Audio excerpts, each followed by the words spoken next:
Bismillahirrahmanirrahim. Assalamualaikum warahmatullahi wabarakatuh. Jamaah kaum muslimin muslimat rahimakumullah wa hafizakumullah. Abu Utsman An-Nahdhi berkata, saya pernah melihat Umar bin Khattab radhiyallahu anhu memakai gamis yang bertambalan 12, sedang ia berkhutbah di atas mimbar. Pada suatu hari Ali bin Abi Thalib radhiyallahu anhu masuk ke pasar dengan baju yang tebal dan belum dicuci. Maka ditegur, "Ya Amirul Mukminin, mengapakah engkau tidak memakai pakaian yang lebih tipis dari ini?"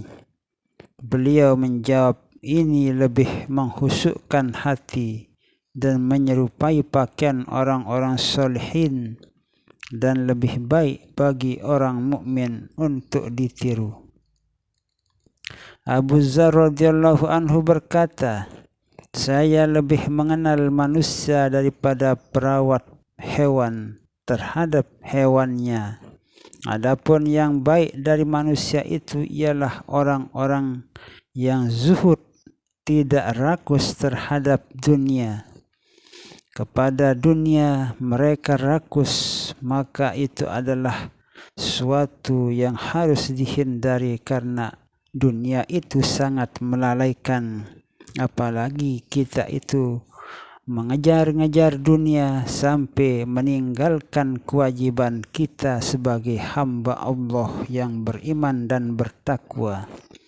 Adapun orang yang jahat, yaitu yang mengumpulkan harta benda dunia itu lebih diutamakan dari keperluannya sendiri. Artinya dia mencari harta benda, tapi harta benda yang berlimpah ruah, padahal itu adalah sudah melebihi apa yang menjadi kebutuhan hidupnya bersama keluarganya. Seorang hakim berkata, pokok dari semua dosa itu ada 3, yaitu hasud, rakus, dan sombong. Apabila orang memiliki rasa hasad atau dengki, memiliki sifat rakus pada dunia, maka itu akan membahayakan bagi orang lain dan dirinya sendiri. Kemudian sifat sombong itu merupakan penyakit hati yang harus dihindari dan menyebabkan runtuhnya semua amal ibadah yang telah kita lakukan maupun yang kita akan lakukan, kecuali kita itu bertobat dari kesombongan kita, dari kehasatan kita, dan dari kerakusan kita terhadap dunia. Adapun sombong, maka asalnya dari iblis ketika sombong dan menolak sujud kepada Nabi Adam alaihissalam, sehingga iblis itu terkutuk dilaknat oleh Allah subhanahu wa ta'ala.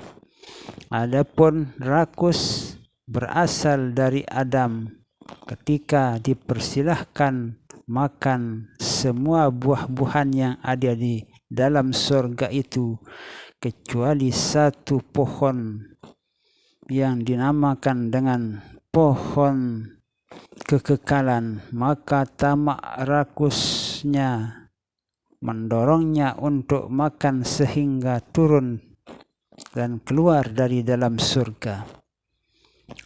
Dan hasad, iri hati dari putra Nabi Adam alaihissalam ketika hasad, dengki pada saudaranya sehingga terjadi pembunuhan terhadap saudaranya sendiri dan dia itu mati dalam kekafiran, bertempat di dalam neraka selamanya.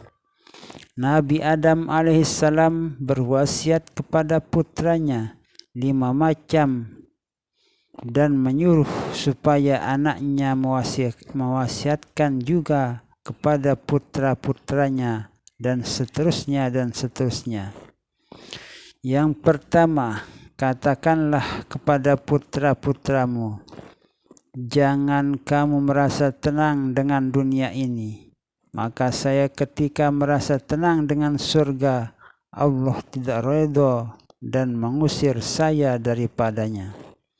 Kedua, katakan kepada mereka, jangan menurutkan hawa nafsu wanita. Maka sesungguhnya saya telah menuruti hawa nafsu wanita sehingga makan pohon yang dilarang dan menyesal. Yang ketiga, tiap amal yang akan mau dikerjakan harus kamu perhatikan akibatnya. Sebab andaikan saya memikirkan akibat, maka saya tidak akan menerima akibat ini. Keempat, jika hatimu tidak tenang alias goncang, maka hindarilah perbuatan itu. Sebab saya ketika akan makan pohon larangan itu, hatiku goncang tetapi tidak saya hiraukan, maka saya menyesal. Yang kelima, bermusyawarahlah dalam semua urusan. Sebab andaikan saya musyawarahkan dengan malaikat, tidak akan terkena akibat ini. Itulah 5 pesan Nabi Adam alaihissalam kepada putranya yang harus kita lanjutkan nasihat itu kepada keluarga kita khususnya, karena ku ampusakum wa ahlikum naro, kepada warga masyarakat luas pada umumnya. Syakiki Al-Balkhi berkata, saya telah menyimpulkan dari 4.000 hadis 400 dari 440 dan dari 44 hadis. Yang pertama, jangan mengikat hatimu kepada wanita, sebab ini hari untukmu dan esok hari untuk orang lain. Dan bila kamu taat pada wanita tersebut, maka akan memasukkan kamu ke dalam neraka. 2. Jangan mengikat hatimu pada harta, sebab harta itu pinjaman, ini hari hakmu dan esok hari lain yang orang lain, maka jangan susah payah dirimu untuk kesenangan orang lain, maka senangnya buat orang lain dan tanggungan dosanya yang menanggung sendiri akibatnya adalah kamu sendiri. Dan jika hatimu terikat pada harta, engkau akan menjadi orang yang bakhil, kikir, tidak mau menyedekahkan atau mengeluarkan kewajiban hak kepada Allah Subhanahu wa taala, baik itu berupa sedekah sunat maupun sedekah wajib, karena kamu sudah takut akan kehilangan harta benda itu dan takut miskin dan menurut kepada bisikan syaitan iblis laknatullah. 3. Tinggalkan apa yang meragukan dalam hatimu, sebab hati seorang mukmin goncang dalam subhat dan lari dari haram dan tenang dalam halal. Yang keempat, jangan berbuat sesuatu sehingga mengerti benar-benar bagaimana menjawab bila ditanya oleh Allah Subhanahu wa taala kelak. Mujahid dari Abdullah bin Umar radhiyallahu anhu berkata, Rasulullah sallallahu alaihi wasallam bersabda, kun fid dunya ka'annaka gharibun a'abiru sabili wa'udda nafsaka min ahlil kubur. Jadilah engkau di dunia ini bagaikan seorang asing atau sekedar melalui jalan, dan anggaplah dirimu dari ahli kubur. Mujahid berkata, Abdullah bin Umar berkata kepadaku, Jika waktu pagi, maka jangan engkau tunda untuk sore harinya. Dan jika sore, maka jangan membayangkan dirimu sampai pagi. Dan pergunakan masa hidup sebelum datangnya mati tersebut, masa sehat sebelum sakit, sebab engkau tidak mengetahui apakah kamu kelak di akhirat, namamu kelak di akhirat. Abu Laits As-Samarkandi berkata, siapa yang mengurangi angan-angannya, maka Allah akan memuliakannya dengan 4 kemuliaan. Di antara kemuliaan yang 4 itu adalah dikuatkan untuk beribadah taat kepada Allah Subhanahu wa Ta'ala. Sebab seorang yang merasa akan mati tidak memikirkan apa yang dihadapinya dari kesukaran dan rajin melakukan ketaatan kepada Allah Subhanahu wa Ta'ala, maka bertambah banyaklah amal perbuatannya. Kedua, berkurang kerisauannya, sebab jika ia merasa tidak lama akan mati, maka tidak memikirkan apa yang dihadapi dari kesukaran itu. Ketiga, ridha dengan kehidupan yang sederhana, sebab bila ia merasa tidak lama akan mati, maka tidak perlu mencari harta yang banyak, dan semangatnya ditujukan kepada akhirat. 4. Allah menerangkan hatinya, dan terangnya hati itu dari 4 macam. 1. Perut yang lapar. 2. Sahabat yang soleh. 3. Mengingati dosa-dosa yang lalu. 4. Tidak panjang angan-angan.